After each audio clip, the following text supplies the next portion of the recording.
Assalamualaikum warahmatullahi wabarakatuh. Oke guys, kembali lagi dengan saya Syahrul Ramadan Majid ya di channel Buka Mata Hati.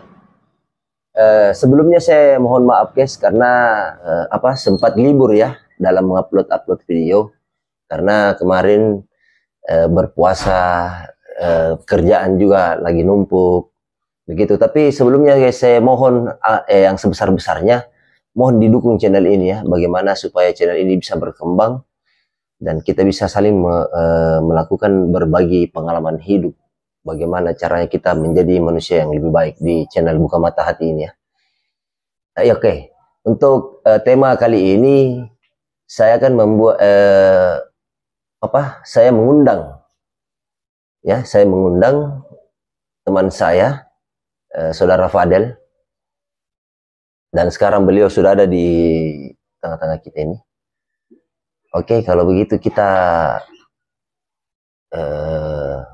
berbincang-bincang dulu sama saudara Fadel. Apa aja pengalamannya, pengalaman pahit yang dilakukan, pengalaman suram yang dilakukan, dan bagaimana caranya dia bisa melepaskan diri dari itu dan menuju ke yang kebaikan. Gitu ya. Kalau begitu, saudara Fadel, ya, bagaimana? Sehat? Sehat. Alhamdulillah sehat. Sekarang kegiatannya apa saudara Fadel?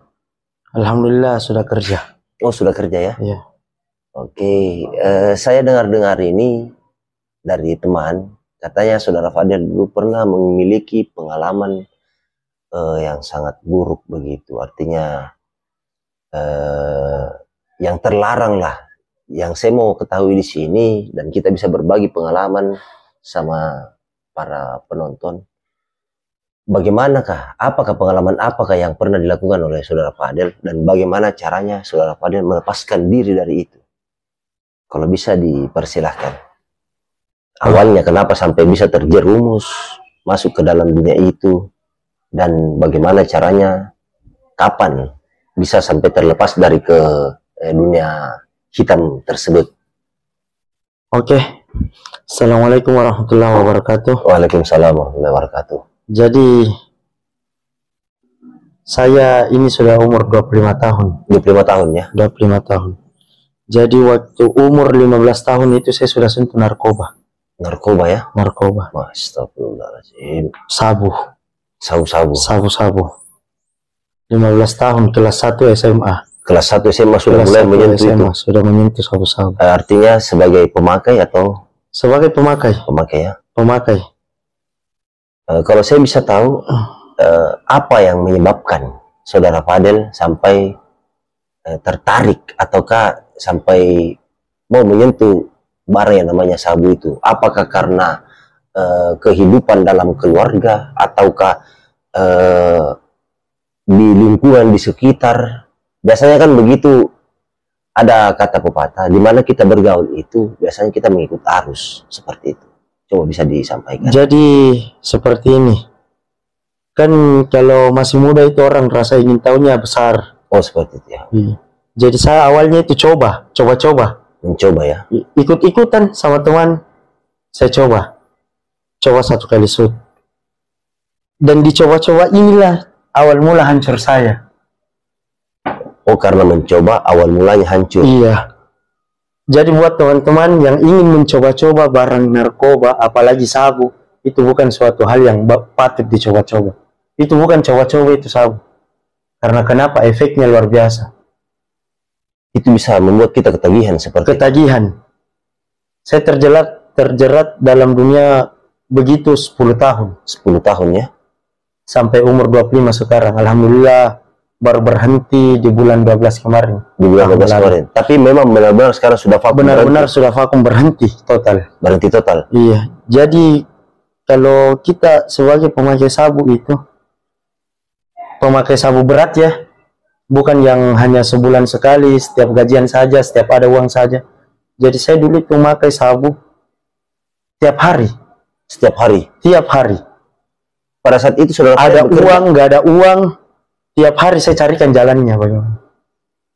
Saya carikan jalannya, entah itu jalan yang halal, jalan yang haram, saya tempuh semua untuk dapatkan itu sabu. Awalnya dari coba-coba. Awalnya dari coba-coba. Awalnya dari coba-coba. Ajakan teman. Bukan ajakan sih. Sebenarnya saya yang ingin mencoba. Oh, berarti tidak ada yang mengajak. Iya, tidak ada yang mengajak. Sebenarnya orang itu nakal tidak ada yang ngajar. Nakal tidak ada yang ngajak. Iya. Karena kemauan diri sendiri. Coba kita pintar bawa diri, pasti tidak akan terjadi. Cuma saya orangnya memang kalau bergaul pasti melebur. Pasti melebur ya. Pasti melebur, pasti ikut arus. Jadi selama 10 tahun itu saya berada di dunia itu. Awalnya pemakai saja. Makai sembunyi-sembunyi dari keluarga kan. Makai. Lama-lama menjadi pecandu lah. Pecandu. Pecandu istilahnya yang kalau nggak makai kayak orang bingung begitu. Bingung ya? Iya. Jadi lama-kelamaan saya sudah berani masukkan barang haram itu ke rumah. Maksudnya Saya sudah pakai di kamar. di kamar sendiri. Di kamar sendiri. Dan kebetulan di situ saya belum ditahu bilang pemakai sabu sama keluarga. Dan kebetulan bandar besarnya kita tidak perlu sebut namanya karena dia sudah almarhum. Dan setelah saya ditahu bilang saya ini sudah pemakai apa segala macam, saya pernah disuruh untuk mengantar barang. Yang suruh siapa? Oh, iya. Bahkan sampai berkilo-kilo. Mungkin teman-teman di sini tidak asing.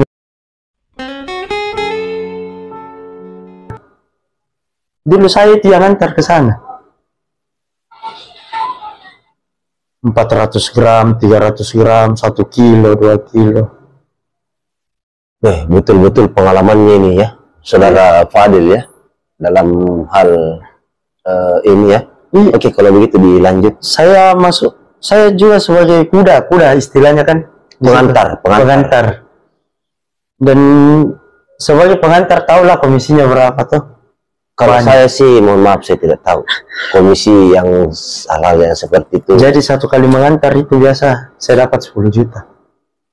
Satu kali pengantaran. Satu kali mengantar 10 juta guys. Bagaimana coba kita tidak tertarik ya?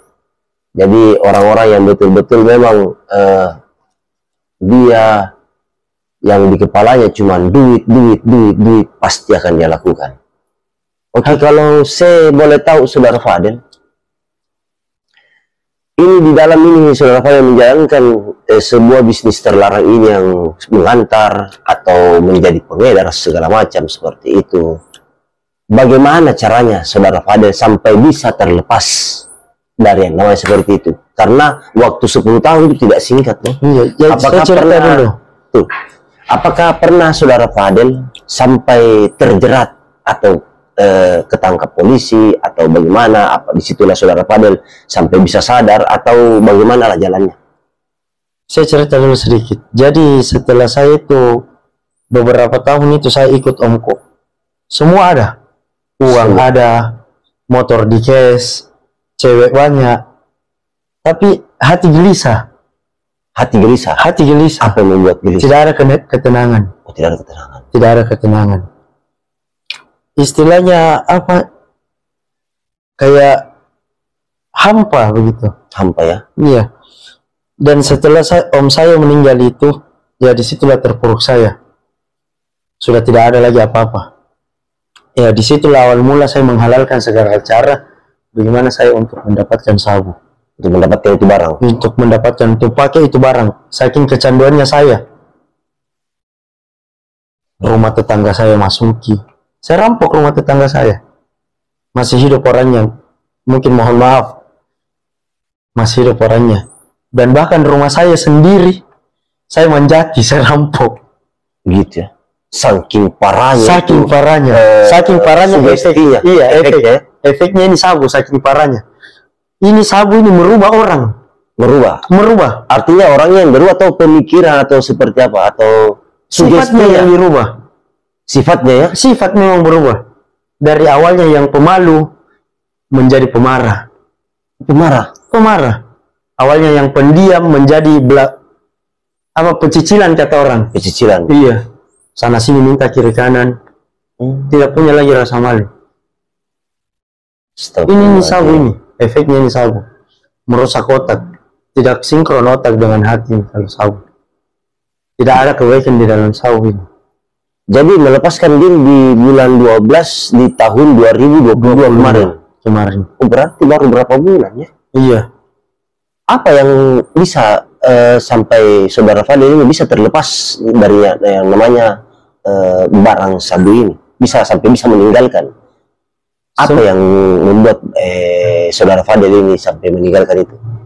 Sebenarnya waktu itu hari sore-sore kan? Iya, sore ya. Ngumpul sama teman kan, minum di ujung lorong. Minum. Tiba-tiba ada satu gerombolan jamaah tablik. Oh, jamaah tablik. Jamaah tablik. Singgah di tempat minum saya sama teman-teman. Dia bercerita, tapi bukan, dia tidak menceramai kita. Nah, terus? Dia bercerita tentang kebesaran Allah. Tentang kebesaran Allah. Tentang kebesaran Allah. Apa saja yang dicerita kalau bisa saya? Kalau saya ingat-ingat itu, Dialah Allah yang Maha Kuasa di atas segala yang kuasa. Dialah Allah yang tetap ada, sekalipun kata ada itu sudah tidak ada. Dialah Allah yang mampu menghidupkan dan mematikan. Dialah Allah yang mampu memberi rezeki tanpa kita bekerja, dan dialah Allah yang mampu memberi rezeki dengan cara bekerja. Pekerjaan memberi rezeki itu harus berhajat dulu kepada Allah. Tapi Allah memberi rezeki kepada kita tidak harus berhajat kepada pekerjaan. Jadi saya terpikir, dan ada satu kata yang paling menyentuh di hati saya. Dia bilang begini, saudara, hari-hari antum buat maksiat, hari-hari antum melanggar perintah-perintah Allah, sedangkan antum hidup dari Allah, sedangkan antum dikasih nafas, dikasih mata, tangan, telinga, pendengaran, semua lengkap dari Allah. Antum durhaka kepada Allah. Apakah sekarang Allah menghukum antum? Tidak. Apakah sekarang Allah tidak memberi rezeki antum? Tidak. Allah tetap beri rezeki. Saking sayangnya Allah kepada hamba. Saya mulai tersentuh. Dakwahnya jamaah tabligh betul-betul hikmah. Dakwahnya ya. Dakwahnya memang hikmah. Lembut. Tapi memang kena hati. Jadi pada saat itu saudara Fadil berapa orang dengan temannya di situ? Ada beberapa? Ada mungkin sekitar 8 orang. 8 orang. Iya. Yang sempat terajak. Terajak, iya. Untuk siapa saja untuk ikut ke situ?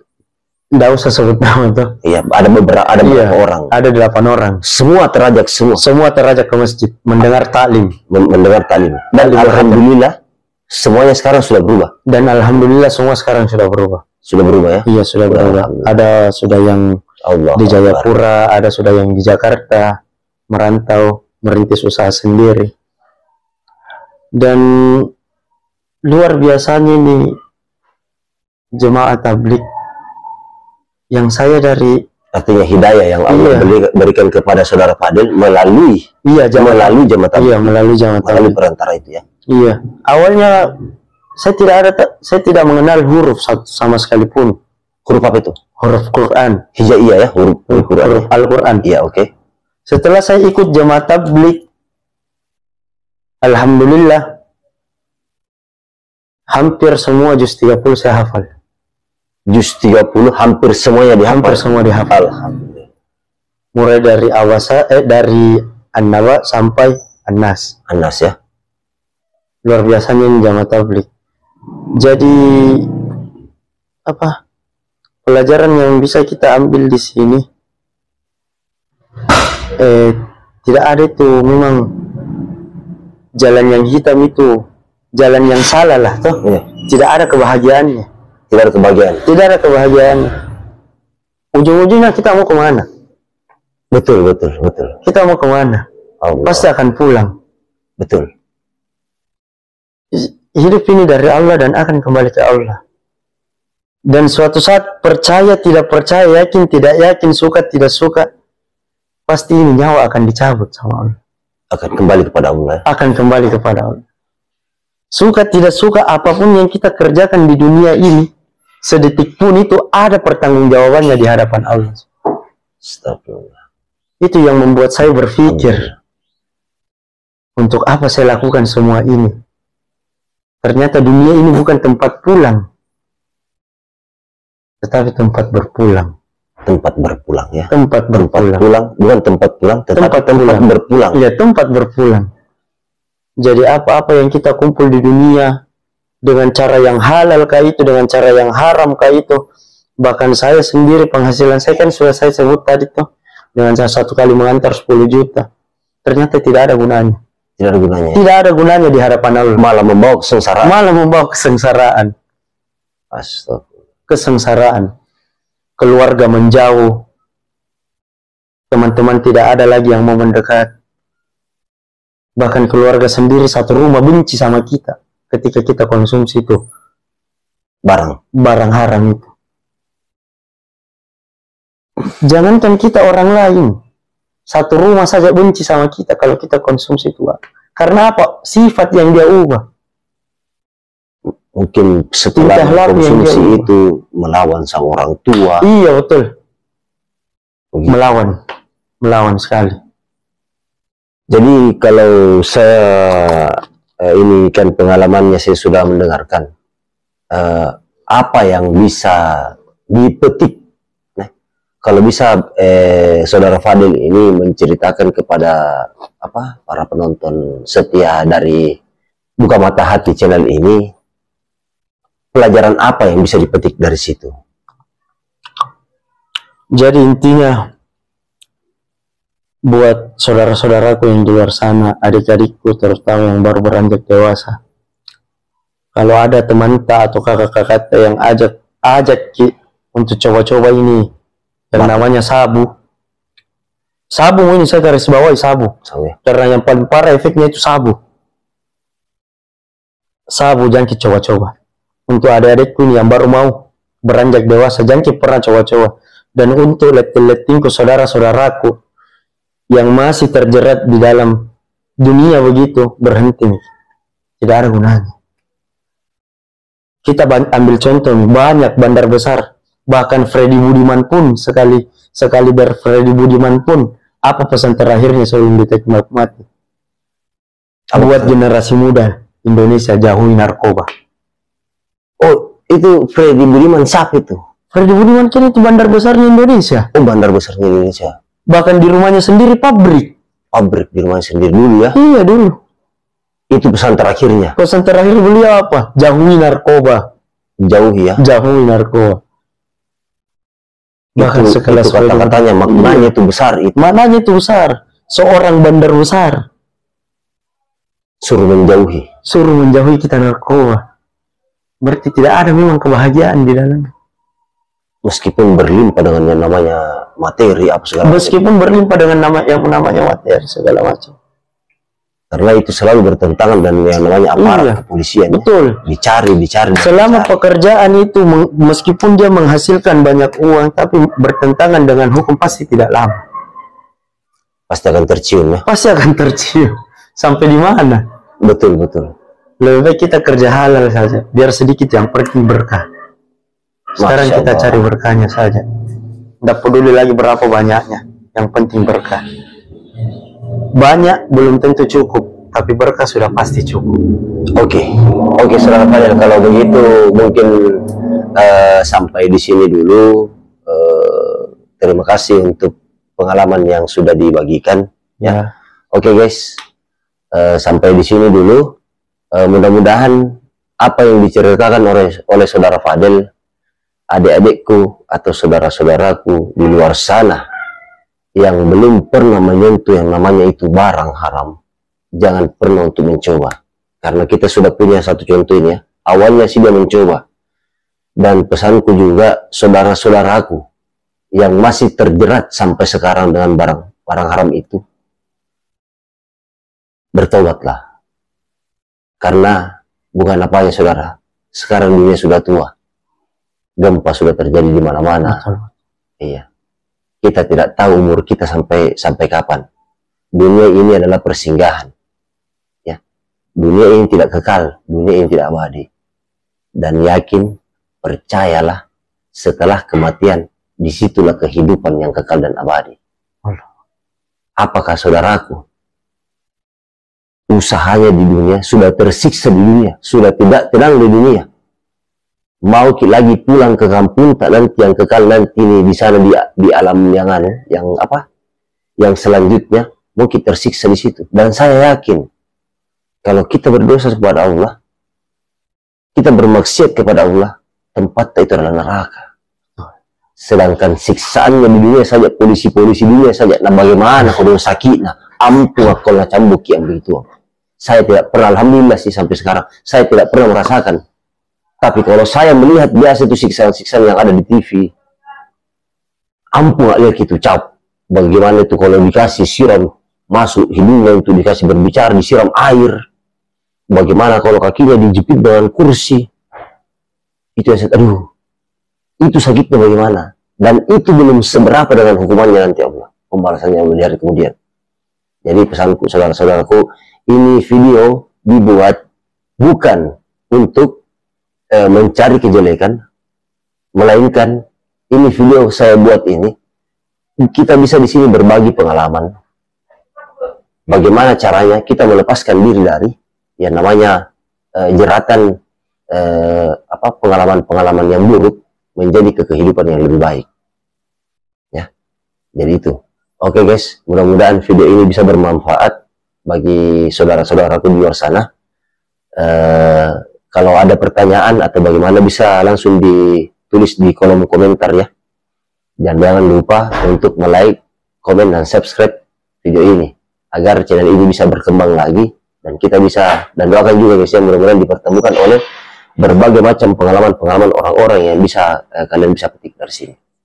Oke guys, kalau begitu saya Syahrul Ramadan Majid dan ini saudara Fadil, kami undur diri dulu dengan ucapan wabillahi taufiq wal hidayah. Assalamualaikum warahmatullahi wabarakatuh. Waalaikumsalam warahmatullahi wabarakatuh.